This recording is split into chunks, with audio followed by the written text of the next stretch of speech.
Olá pessoal, hoje a gente vai falar sobre como fazer funções no Python. Funções no Python é a forma de você manipular objeto.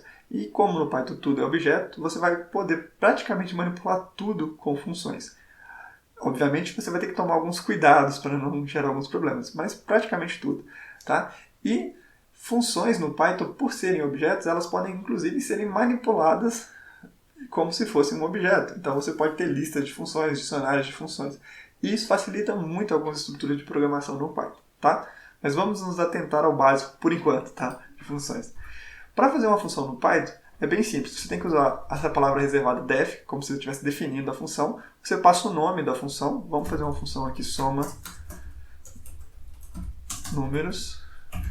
E vamos colocar aqui os argumentos. Quando a gente abre o parênteses, agora a gente vai declarar os argumentos. Quais os objetos vão dentro daquela função que vão ser operados, né? Então, no caso, x e y. E para terminar a declaração da função, aqui no cabeçalho dela, né, que é nome e argumentos, você coloca 2 pontos depois do parênteses. Tá? Depois, o Python, como é identado, ele vai saber que tudo que estiver identado vai estar executado dentro da função. Se estiver fora da indentação, ele vai considerar fora da função. Então, para saber quando uma função termina no Python, você tem que ver a indentação dela.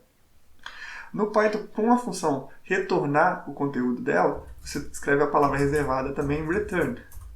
Tá? E o Python tem uma facilidade que eu posso simplesmente executar isso na lógica, na linha do return.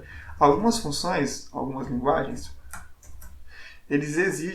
algumas linguagens exigem de você que você faça esse padrão aqui, ó. Que você crie uma terceira variável, que seria um z, faça a operação e depois retorne aqui a variável. O Python também funciona nesse método aqui, mas é mais rápido e mais simples de ler assim. Então, se o Python te dá essa flexibilidade, opte por isso. Obviamente, se você tem que operar muitos dos argumentos, não faz sentido você fazer essa estrutura, então opte por essa. Mas se é uma função bem curtinha, esse return, você poder fazer a operação na linha do return, ajuda bastante. Tá? Vamos apagar isso aqui e vamos deixar só o primeiro jeito ali. Tá? E quando a gente executa a função, vamos aqui colocar soma números, nós chamamos ela, abrimos parênteses e colocamos 2 argumentos, no caso aqui 4 e 5. Não precisamos colocar ponto, nada no final, porque nós estamos executando essa função. E ele naturalmente vai me retornar o resultado aqui, 4 mais 5, 9. Tá? Então é algo bem simples assim, uma função no Python. Obviamente você pode fazer várias coisas complexas e transformar isso aqui e ainda mais, tá? Por exemplo, a gente poderia fazer uma função aqui que separa números ímpares de pares, né? E a gente poderia fazer... Não, mas antes, acho que seria interessante a gente explicar do elemento default. No Python, você tem a possibilidade de fazer um elemento default. Imagina aqui que nessa soma número, eu sempre quisesse que o y fosse igual a 5. Eu não queria variar. E aí, será que eu precisava ficar fazendo toda hora passando o argumento 5 aqui? Não. O Python te dá a possibilidade de você fazer algo desse tipo. Só passar um elemento e o outro, desde que você defina um valor default para o número lá no começo. Por exemplo, se eu colocasse aqui igual a 5, padrão, número padrão, ele vai sempre usar o y igual a 5, a não ser que eu passe um valor específico para o y. Aqui, por exemplo, que eu não executei aqui. Agora, 4 mais 5, por causa do seu valor default. Como eu não declarei o y, ele veio aqui. Obviamente, no Python, lembrando que ele pega os argumentos daqui e reconhece eles pela ordem. Então, o primeiro que eu passei aqui é o primeiro que está lá na função. Então, se eu passei o 4, ele entende que o 4 é o x, e os elementos default, que é o segundo, é o y, ele considera como 5. Obviamente, isso força que todos os elementos default venham depois. Eles não podem vir na frente, senão o Python reclama. Tá? Eu não poderia fazer algo desse tipo. Ó. Ele vai reclamar, tá vendo? Ele não aceita, porque os argumentos default têm que vir no final, tá bom? Sempre que você for fazer um default, ele tem que vir no final, tá? E nesse caso aqui, ó, por exemplo, se eu passasse qualquer outro número para o y, ele já vai entender que eu passei outro número, então 4 mais 3, e não vai usar o 5 default, ele vai simplesmente usar o valor que eu passei. Tá? Ele dá preferência para aquilo que eu passei agora, senão ele usa o valor default. Então aqui 4 mais 3, 7. Tá? Então o Python tem essa facilidade a mais aí para melhorar o nosso código. Outra coisa interessante também nas funções em Python é que eu posso fazer a descrição dessa função. vamos colocar aqui, ó, a gente pode fazer um argumento, um textozinho, que é um comentário, que abre aspas e escreve. Essa função soma 2 números. Obviamente eu não coloco acento em nenhum caractere especial, porque pode dar problema. Então eu sempre evito, por português ter cedilha, tio, essas coisas, eu sempre evito esses números no código, porque os caracteres padrão, as letras do alfabeto, ele vai reconhecer, tá? E aí, quando eu dou um help dessa função que eu acabei de criar, ele me traz esse texto ali que eu fiz, ó. Certo? Soma números, ele me diz como é a função e qual a declaração dos parâmetros ali e tal, e ele me diz aquele texto que eu trouxe ali, ó, que eu escrevi. Então isso me ajuda até para eu relembrar algumas funções durante a minha programação. Trabalhando há vários dias, às vezes eu não lembro bem aquela função. Se eu tiver feito esse comentário, facilita. No Python, a vírgula, a aspas, só vai me permitir um comentário de uma linha. Agora, se eu pego e coloco 3 aspas, não as aspas duplas, mas 3 aspas. Tá vendo que ele já reconheceu aqui no autocomplete? Isso aqui me permite fazer comentários mais extensos de texto, né? Você lembra que o string é aspas, né? Então aqui é como se ele vai entender um string mais longo nesse description da função. Tá? Então eu poderia colocar aqui falando que x é int, que é um número inteiro, que o y também vai ser sempre um número inteiro. Então eu poderia fazer isso aqui e quando eu dou o help aqui, ele me sai todo esse texto descrito, tá? Então tem essa outra facilidade. Uma coisa também que o Python nos permite é flexibilidade na quantidade de argumentos. Se a gente está pensando aqui, ó, se eu estou passando 2 argumentos x e y, ele vai sempre esperar x e y, a não ser que eu faça um default, tá? Então, por exemplo, se eu tirasse esse valor default aqui do 5, ó, e simplesmente passasse o soma números aqui, ó, 4, ele naturalmente não teria o valor default do y e ele iria reclamar. Falou assim, opa, tá faltando coisa aqui. Tá vendo? Ele falou, tô esperando o y, não chegou. Como eu não declarei o default, ele sentiu falta. Mas tem uma questão no Python que é o args. O args nos permite fazer isso de comprimento variável, né? Fazer o Python ter argumentos de comprimento variável e interpretá-los como uma lista. Como seria isso? Tá. Vamos voltar a função aqui para o original, né? Já está no original ali. Só vou tirar esse aqui para tirar esse erro. Não, pode deixar, né? Porque é referenciado. Vamos tirar para não confundir a cabeça. Vamos colocar aqui, beleza? Então, só para demonstrar a questão. Por exemplo, vamos fazer uma função que a gente passa uma lista de números e ele vai e separa ímpares e pares, tá bom? Então, a gente poderia passar assim, separa ímpar par. E aí eu passaria uma lista de números, tá? Aqui para ele.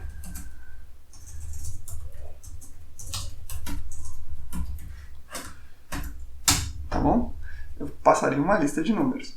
Obviamente, aí eu faria um for aqui de número em números. Eu ia pegar cada um desses números.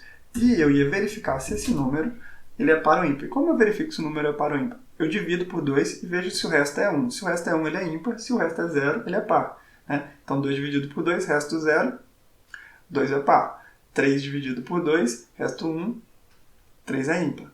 4 dividido por 2, resto 0, par. Então, assim por diante. Então, você pega um número, divide por 2. Só que aqui, em vez de colocar a barra, se eu colocasse a barra, ele pegaria o quociente da divisão. Aqui, se eu coloco o percent, ele me pega o resto da divisão. Então, aqui é como se ele soubesse, né? É um caractere especial que eu passo para dizer que eu não estou interessado no quociente, mas sim no resto. Se esse resto for igual a 0, o número é par. Então, eu vou criar uma lista aqui, ó, de pares, que eu vou colocá-la vazia primeiro, uma lista de ímpares, e vou guardar os meus pares na lista de par, append número. Se aquele if ali não fosse, ou seja, se o resto for diferente de 0, ele é ímpar. Né? Então, ímpares.append número. E aqui no final, eu dou um return de pares e ímpares. Né? Então, eu criei essa função aqui. E, naturalmente, passei uma lista de números. Né? Então, para eu executar essa função aqui, eu poderia pegar meus ímpares e pares aqui, colocar aqui na função, separa ímpar e par, números, e aí eu vou passar uma lista de números. Aí vai ser 1, 2, 5, 8, 9, 16, 14, 17, 11, por aí vai, né? Então eu tenho uma lista de números. Se eu faço dessa forma aqui, e eu coloquei dois elementos no return aqui, ele vai naturalmente pegar a mesma ordem e pegar os primeiros resultados e colocar na primeira variável, o segundo resultado e colocar na segunda variável, assim por diante. Então, eu posso até imprimir aqui o print pares e o print ímpares para mostrar para vocês. Perceba aqui que ele separou todos os pares aqui e todos os ímpares aqui. Se eu não passasse cada uma dessas variáveis, o que aconteceria no Python? Ele me retornaria como uma tupla. Ele entenderia isso aqui naturalmente como uma tupla. Tá vendo? Uma tupla de dois valores. O Python, se você não coloca as variáveis especificamente para ele guardar uma em cada uma, ele te dá uma tupla. Né? Agora, como eu uso o args?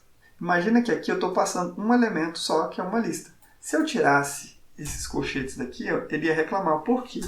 Em vez de ele entender como uma lista, que é um elemento só, ele entenderia como essa quantidade toda de elementos aqui. No caso, acho que 9, né? Quer ver? Ele fala assim, olha, estou esperando um elemento, mas você me deu 9. Está errado. Então, ele reclamou.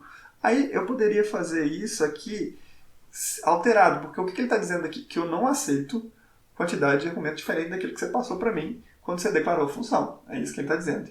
Mas, para evitar esse problema, existe o args. O que é o args?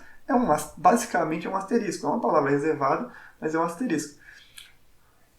Se eu viesse aqui, por exemplo, no números aqui, e colocasse esse asterisco aqui, ele já passaria a aceitar. Tá vendo? Ele já passa a aceitar essa função. Porque o que eu estou dizendo com esse asterisco? Eu estou dizendo assim, olha, agora vai ser variável.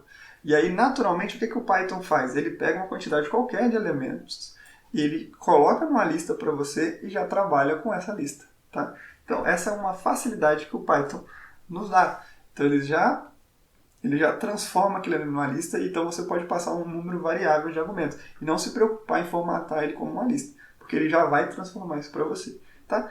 É uma facilidade.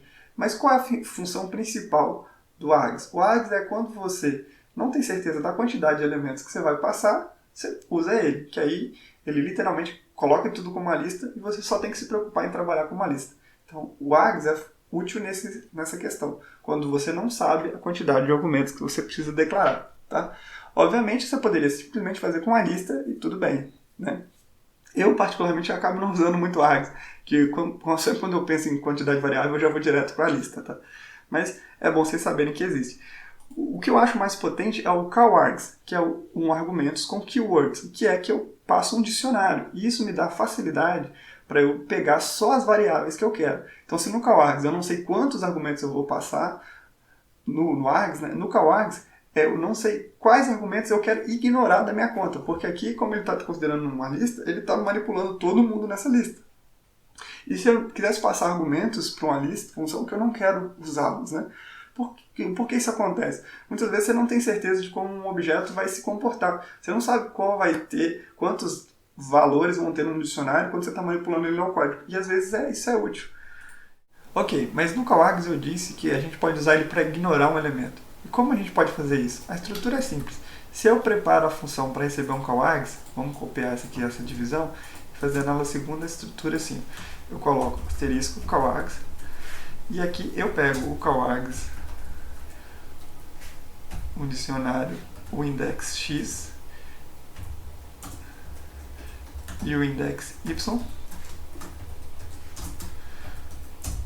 Ele vai usar só esses dois elementos. E mesmo que esse dicionário cowards tenha mais elementos, tem um z, por exemplo, ele vai ignorar se eu passá-lo, obviamente, com essa estrutura dos asteriscos.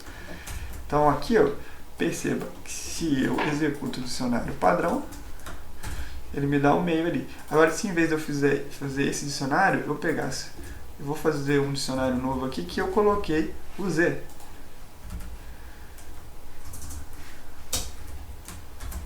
Um 5. Perceba que ele não altera, ele ignora o Z. Então, se no args eu coloco todos os elementos, ele vai transformar numa lista e manipulá-los, no coargs eu tenho a possibilidade de usar todos esses elementos, mas eu posso fazer até uma estrutura declarando que eu posso ignorar outros elementos, quando eu aviso que eu vou passar um dicionário para ele antes, né? Então, eu tenho essa facilidade. E por que isso é bom? Às vezes você tem uma estrutura de dados que você não sabe quais informações você vai colocar ali, né? Então, por exemplo, imagina que você está num dicionário colocando o nome da pessoa, a idade, o nome do pai, o nome da mãe. Então, imagina que você não tem o nome do pai. Em vez de você ter que colocar um valor lixo ali só para preencher e a questão não quebrar, se você não tem o nome do pai, você pode simplesmente deixar aquilo em branco e ele segue adiante desde que você use uma estrutura como essa. Tá? Então eu acho o coargs muito poderoso nesse aspecto. E o args também. Obviamente eu acho que args e coargs acabam tocando um pouquinho, uma questão um pouquinho mais avançada de Python. Mas eu acho que vai ser útil para vocês aí em vários aspectos. Tá bom? Então muito obrigado. Até o próximo vídeo que a gente vai falar sobre classes.